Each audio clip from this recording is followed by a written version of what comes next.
guys, it's Hannah, and today I'm coming to you with a recommendations video that I am very excited to film. So recently I was on Tumblr and I saw this post that was book recommendations based on your Hogwarts house, and I thought that it was a really cool idea. So I looked around BookTube a little bit and I didn't see anyone else really recommending books based on your Hogwarts house. So I decided that I would just do it myself and start a video series of books I would recommend based on your Hogwarts house. So like I said, I didn't come up with this idea entirely on my own. I saw this in a Tumblr post, which I will try and find it and leave it linked in the description box. And I know there are also several lists if you Google this. I think BuzzFeed has done a list like this, and a lot of other blogs and places have done lists like this as well. But like I said, I hadn't seen any videos about it, so that is why I am making this video today, and I hope you guys enjoy it. So if you couldn't tell already from the title of this video or the colors that I'm wearing today, this video is going to be my book recommendations for Gryffindor House. Gryffindor is the house that I'm in, so I decided that this would be the one that I would start with,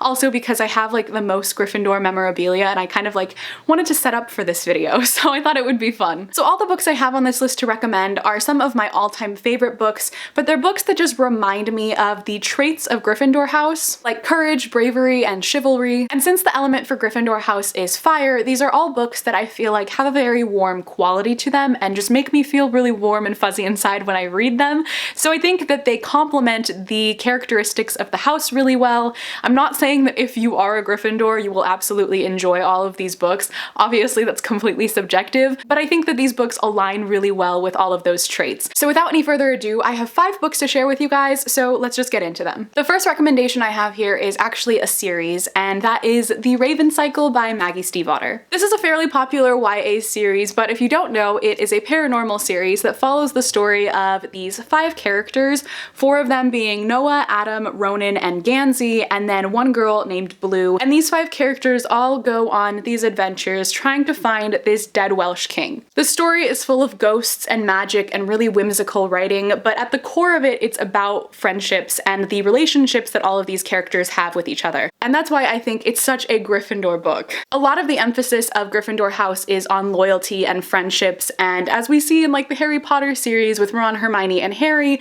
their friendship with each other is one of the core aspects of that series as well. So I think that the friendships of the Raven Boys gang in here are also really similar in that sense. So I feel like this has a lot of those super deep bond, loyal friendships that you see with a lot of the characters in Gryffindor House. Also, like I said earlier, I feel like the writing in this story really gives it that warm kind of quality. It's very whimsical and magical, and you get completely immersed into the whole world. So I think it's the perfect series to sit down and marathon right by the fire in the common room. So a combination of that with the wonderful friendships in this story, I think make it the perfect Gryffindor book. The next recommendation on my list is Daughter of Smoke and Bone by Laini Taylor. This is another fantasy series that I think just fits perfectly with Gryffindor House because of A, the relationships of the characters in this book and the focus on friendship and relationships, and B, because again, it's another story that takes place during a war, but a very epic war between chimera and angels. Essentially, chimera are like a mix of different creatures, so they can be part snake, part lion, part human, just a bunch of different mixed things,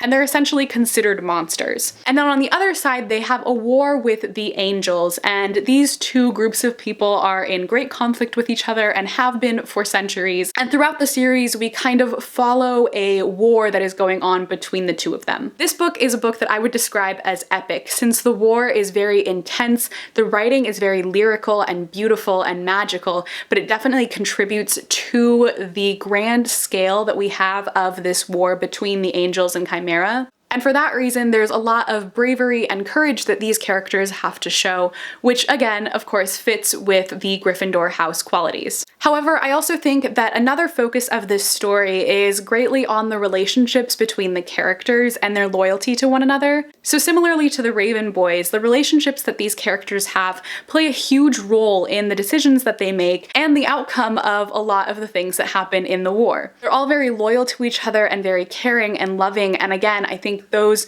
are some of the Gryffindor traits that come out in this. So if you like books with a lot of fantasy, with epicness and battles, and adventure and characters who are very loyal and caring, then I definitely think you would really, really enjoy this one. And again, that's why I think it fits in so well with Gryffindor House. The next book I have to recommend is The Sun is Also a Star by Nicola Yoon. This is a YA contemporary novel that follows the story of Natasha and Daniel, who are two teenagers living in New York. Natasha is a Jamaican immigrant whose family is about to be deported back to Jamaica, and she is trying to do everything in her power to prevent that from happening. Daniel is a Korean American boy who is trying to live up to his parents' expectations of what they want from him in life when he wants very different things, and the two of them end up meeting, and this is a story of their relationship, and it's also a story about so much more. The reason I chose this book is because, again, it has a very warm quality to it. The writing is very simplistic in its style, but you get so entranced by the characters and the plot, and you just want to know what's going to happen to these characters. The other thing about this book that I think has a very Gryffindor quality to it is that I think it aligns with the Gryffindor motto of do what is right. You know how each house has a different motto, like for Gryffindor it's do what is right, for Ravenclaw it's do what is wise, Slytherin is do what is necessary, and Hufflepuff is do what is nice. I think the main theme of this book is having to make a brave decision of doing the right thing, even though that's not the easiest choice to make. Like I said, Natasha is faced with the terrifying dilemma of possibly being deported to a country that she hasn't lived in for the majority of her life, and her entire life is in the US, so she's facing something that's extremely difficult. But of course, without any spoilers, in the end she has to make a decision that is very brave, and she has to choose to do the right thing. So I think that those qualities in her character and the quality in the whole message of this story as well is to do the right thing and make the brave choice. So I think that for those reasons, this is definitely a book that if I were to sort it in a house, I would put it in Gryffindor House. And again, I think just fits with those traits perfectly. The next recommendation I have is All the Light We Cannot See by Anthony Doerr. This is a historical fiction novel that follows two perspectives of two different characters.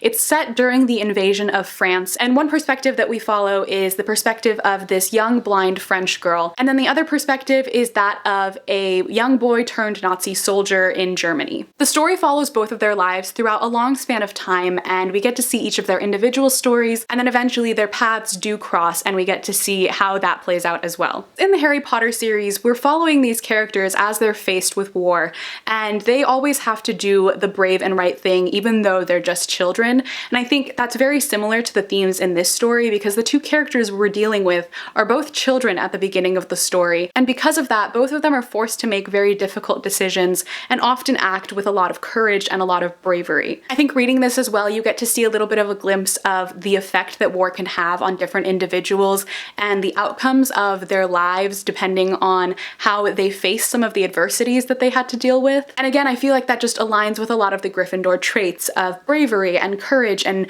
being forced to do the right thing, even though that might be the very difficult choice. So I feel like it just appeals to those Gryffindor qualities, and if you like historical fiction, I think you'd really enjoy this one. And finally, the very last book on my list is yet again another fantasy series. You can see a trend going on here. I just really think that high fantasy fits in well with Gryffindor House. But this last book is A Darker Shade of Magic by V.E. Schwab. This is a fantasy series that takes place in 4 different parallel versions of London. So we have Red London, Black London, White London, and Grey London. And we follow around our main character named Kell, who is what is called an Antari. And Antari are essentially a very rare group of people, and he is one of the last few remaining who are able to travel between these parallel versions of London through blood magic. One of the main things about this book that really makes me associate it with Gryffindor is the magic and the warmth of the writing. Just has a feel to me that reminds me a lot of Harry Potter, because both of them made me believe that their magic systems could actually be possible. And since I associate it with Harry Potter in general, when I think of Harry Potter, the main house that comes to my mind is Gryffindor, since our main characters are all Gryffindors. So when I think of the world of this book, I also think of Hogwarts. I wouldn't necessarily sort all of them into Gryffindor House, but a main theme in here as well is courage and bravery, because these these characters are facing very difficult situations. There's also a theme of loyalty in here with Kel and his relationship with some of the characters. He actually really struggles with that loyalty, so it's very complicated for him, but we do get to see some of that Gryffindor trait coming out in this story with the theme of loyalty, and then again the motto coming out of having to make the right choice. There's also a lot to do with kings and queens and kingdoms, and I think all of those, for some reason, I really associate with Gryffindor house, because to me, I think of all of the houses, Slytherin and Gryffindor would probably have the most hierarchy just because of the qualities that they have, or the qualities that they value. So when I think of kingdoms and monarchs and things, I tend to think of Gryffindor first. So there is some of that in here as well, and another reason that I associate it with that house. There's also just so much warmth to this story as well because of the writing style, and I think that this would also be another book that would be great to sit down and read by the fire. So that is why I am deeming it a Gryffindor recommendation. But that is it for all of my Gryffindor book recommendations. I hope you guys enjoyed watching this video. Definitely let me know if you like this idea and if you want me to continue making the rest of them. I really like doing this. I've already picked out most of the books for the other houses as well. Also, let me know if you agreed with any of the choices I made for Gryffindor, or if there are any other books that you would add in as well, or any that you would swap out. I would love to hear your opinions on what books you associate with each house. I just think it's a lot of fun. If you'd like to follow me on any of my social media, all of my links are in the description box as always. But thank you guys so much for watching this video. I hope you enjoyed, and I will see you in my next video. Bye!